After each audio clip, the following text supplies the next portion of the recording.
नमस्कार, मैं कमलेश कबीर आपका एक बार फिर स्वागत करता हूं इस नए एपिसोड में। आज के इस एपिसोड में हम बात करेंगे एक बार फिर से सुप्रीम कोर्ट और संसद के बीच जो गतिरोध इस वक्त बना हुआ है उसके बारे में। लेकिन इसके बीच में हम बात करने वाले हैं निशिकांत दुबे के उस बयान की। निशिकांत दुबे ने यह कहा कि सुप्रीम कोर्ट गृह युद्ध के लिए जिम्मेवार है। अब सुप्रीम कोर्ट कहे चाहे सीजेआई संजीव खन्ना कहें, फिर बात जो है वो यहीं आकर रुक जाती है। अब निशिकांत दुबे की इस टिप्पणी को लेकर फिर से, क्योंकि आपको पता ही है मीडिया का तो मैं हमेशा कहता हूं कि दो धड़ों में बटा हुआ है, लेकिन आरोप और प्रत्यारोप का दौर चल रहा है। और अब खबर यह है कि निशिकांत दुबे के खिलाफ एक अवमानना नोटिस, या हम कहें कि सुप्रीम कोर्ट में कंटेम्प्ट ऑफ कोर्ट जो है उसके तहत एक्शन लिया जा सकता है। अब कंटेम्प्ट ऑफ कोर्ट मैं हमेशा बात कहता हूं, क्योंकि इस देश में आप किसी भी जज के खिलाफ कुछ नहीं बोल सकते, किसी न्यायालय के खिलाफ कुछ नहीं बोल सकते, और अगर आप ऐसा बोलते हैं तो आपके खिलाफ जो है वो कंटेम्प्ट ऑफ कोर्ट लगाया जा सकता है। ये कंटेम्प्ट ऑफ कोर्ट 1971 की जो धारा है 15B के तहत लगाया जाता है, जिसमें किसी भी व्यक्ति के खिलाफ कार्रवाई से पहले परमिशन लेनी होती है अटॉर्नी जनरल और सॉलिसिटर जनरल से। अब ऐसा जो है वो निशिकांत दुबे के खिलाफ भी किया जा सकता है, पूरी संभावना है ऐसा किया जाएगा। अब फिर सवाल खड़ा यह हो जाता है कि आज निशिकांत दुबे के साथ कितने लोग खड़े हैं और पब्लिक ओपिनियन क्या है। अब पब्लिक ओपिनियन में हम जज की बात नहीं कर रहे हैं, हम सरकार की बात नहीं कर रहे हैं, हम बात कर रहे हैं हम खुद की और आपकी, कि हम क्या सोचते हैं। तो हम क्या सोचते हैं इस वक्त? हम सोचते हैं कि सरकार कोई जो है वो नया कानून लेकर आएगी, जैसे वक्फ संशोधन अधिनियम, ट्रिपल तलाक, uniform civil code, one nation one election. Public खुश होती है कि अब जो है वो केंद्र सरकार बड़ा अच्छा काम करने जा रही है। ये एक पब्लिक ओपिनियन है। अब पब्लिक ओपिनियन को मापने का कोई पैरामीटर वैसे तो नहीं है, लेकिन पब्लिक ओपिनियन को इस तरीके से मापा जा सकता है कि तीसरी बार नरेंद्र मोदी और उनकी सरकार को, एनडीए को मैंडेट दिया पब्लिक ने। तो ये साफ तौर से इशारा है कि पब्लिक जो है वो क्या सोचती है।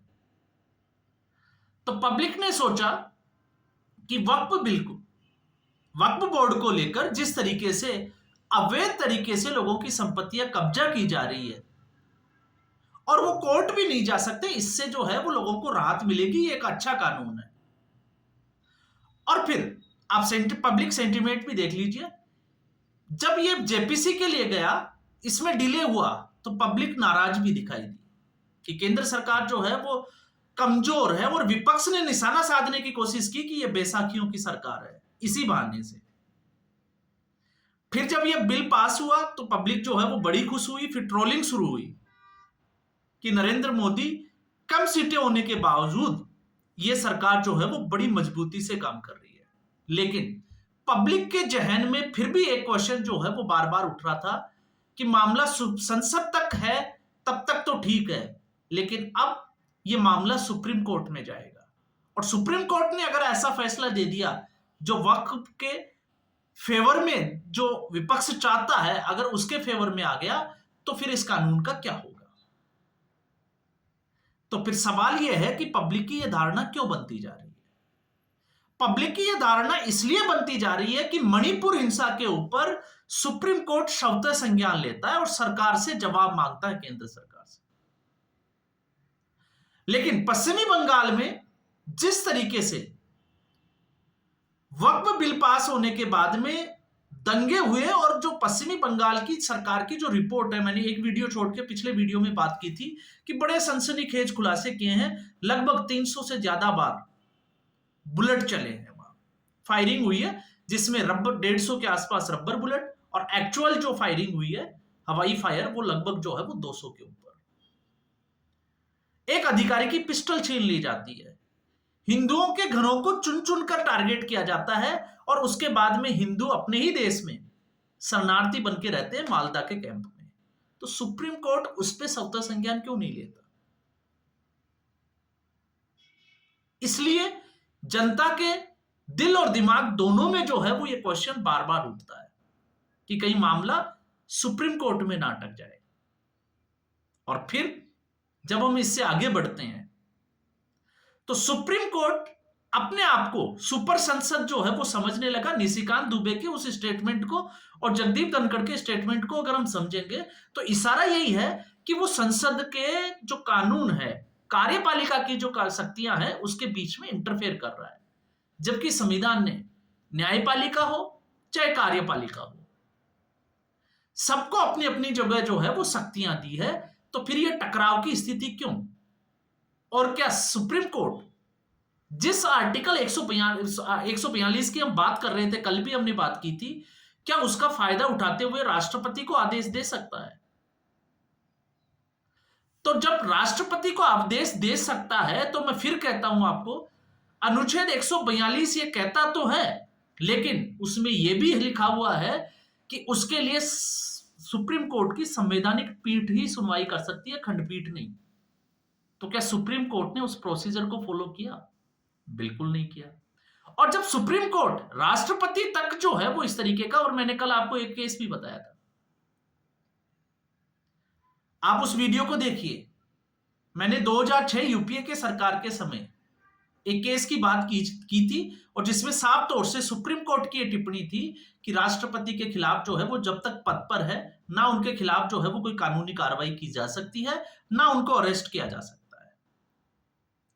तो फिर सुप्रीम कोर्ट के ऊपर यह बात लागू क्यों नहीं होती? आज सुप्रीम कोर्ट राष्ट्रपति की बात में जो है वो इंटरफेयर कर रहा है, तो सुप्रीम कोर्ट जो है फिर उसके अपने दोहरापन क्यों आता है? आज जजेज अपनी संपत्ति घोषित क्यों नहीं करते?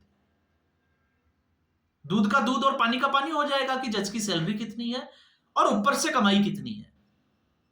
अब जब मैं ऊपर से कमाई की बात करता हूं तो सीधे तौर से तो हम कुछ नहीं कह सकते, क्योंकि फिर हम भी कंटेम्प्ट ऑफ कोर्ट की उसमें स्थिति में आ जाते हैं। तो आप समझ के देखिए, जिस इलाहाबाद हाई कोर्ट के एक जज, जिसका फेवर योगी आदित्यनाथ ने भी किया था, और वो वीएचपी के एक कार्यक्रम में जाकर जिस तरीके से कटमुल्लों को टारगेट किया था, तो उसके बाद में सुप्रीम कोर्ट में तुरंत जो है वो उस जज के खिलाफ एक्शन लिया था। तो फिर यशवंत वर्मा के केस में क्या हुआ? सुप्रीम कोर्ट ने अपने हाथ पैर क्यों एक्शन क्यों नहीं लिया? एफआईआर दर्ज क्यों नहीं हुई? तो क्या सुप्रीम कोर्ट जब संसद में जो है वो टांगे अड़ा सकता है, तो क्या सुप्रीम कोर्ट को यह नहीं दिखता कि सुप्रीम कोर्ट के पास जो शक्तियां है, क्या वो उसका दुरुपयोग नहीं कर रहा? तो दुरुपयोग तो उसका भी कर रहा है। और ऐसा एक केस नहीं है, ऐसे बहुत सारे केस जो है वो आपको देखने को मिलेंगे। तो अब सुप्रीम कोर्ट का जो रवैया है वो धीरे धीरे अब शंकाओं के और शक के घेरे दोनों में जो है वो लोगों के दिमाग में आ रहा है। लोग अब जो है वो देख रहे हैं कि सुप्रीम कोर्ट किस हद तक जाकर क्या काम कर सकता है।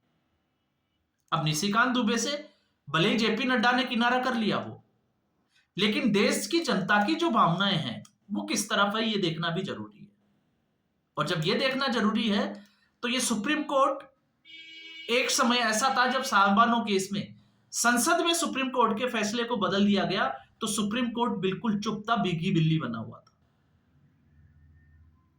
लेकिन आज देखो सुप्रीम कोर्ट की स्थिति क्या है। और फिर एक आरोप लगाया जाता है कि नरेंद्र मोदी की सरकार कमजोर सरकार है, या फिर आरोप लगाया जाता है कि नरेंद्र मोदी की सरकार जो है वो तानाशाह की सरकार है।